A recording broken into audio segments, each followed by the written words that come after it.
যে রাজনৈতিক লড়াইটা বাংলাদেশে এখন হচ্ছে, এই রাজনৈতিক লড়াইয়ে বাংলাদেশের পক্ষে কিন্তু এর ভেতরে কয়েকবার রাজনৈতিক দল হিসেবে বিএনপি দাঁড়িয়েছে। কারণ হচ্ছে বিএনপির মূল রাজনীতিটা তো বাংলাদেশ মুক্তিযুদ্ধ এবং বাংলাদেশ, অর্থাৎ জিয়া রহমান স্বাধীনতার ঘোষক।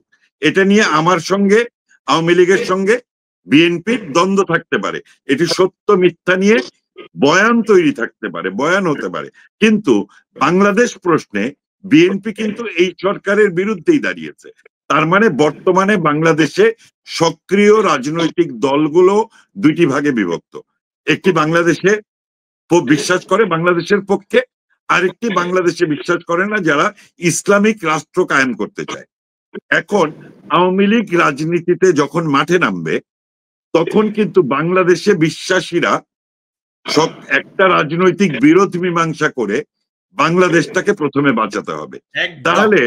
তাহলে গণতান্ত্রিক প্রক্রিয়াতে যে টু পার্টি ডেমোক্রেসি, যেটা আমেরিকাতে আছে, ইন্ডিয়াতে আছে, লন্ডনে আছে, সারা পৃথিবীর যত দেশে গণতন্ত্র আছে, সেই গণতন্ত্রের লড়াইয়ে কিন্তু টু পার্টি ডেমোক্রেসি। কিন্তু বাংলাদেশে যখন আওয়ামী লীগ থাকে তখন বিএনপি কে নিধন করতে চায়, যখন বিএনপি থাকে তখন আওয়ামী লীগকে নিধন করতে চায়।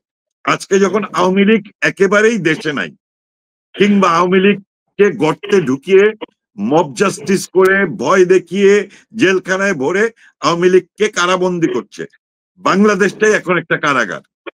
সেই কারাগারে আমাদের কমন ঐক্য বা মিত্র শক্তি হচ্ছে যারা বাংলাদেশে বিশ্বাস করে, আর কমন শত্রুপক্ষ হচ্ছে যারা বাংলাদেশে বিশ্বাস করে না, ইসলামিক রাষ্ট্র হিসেবে বাংলাদেশকে প্রতিষ্ঠা করতে চায়।